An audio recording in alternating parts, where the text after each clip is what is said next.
Mga kabarangay, hindi lang sapat na maging ready tayo sa any emergency o sa sakuna. Dapat meron tayong financial preparedness. Pagkatapos ng malaking dilubyo o trahedya, na kailangan natin ng pera upang magpagamot o ayusin ang bahay, o kung anong kailangan nating ayusin. Katuwang ng bawat Pilipino ay ang Cebuana Lhuillier na mayroong produkto upang magabayan tayo na maging handa financially at para maging financially resilient.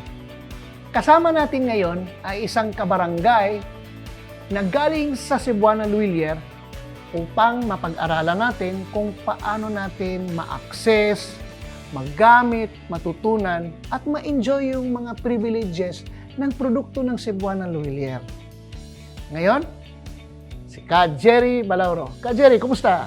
Ayos naman, Doc Ted. Explain natin ano ang pwede nating gawin para maging financially ready ang ating mga kabarangay.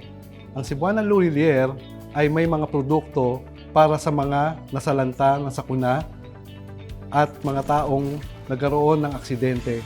Meron tayo na Cebuana Lhuillier Protect Max. Ito ay mayroong coverages na death benefit, accidental benefit, meron ditong dismemberment or disablement, at meron din tayong sickness benefit. At meron din ito para sa mga nasunugan. Paano kung ma-avail yung Ka Jerry?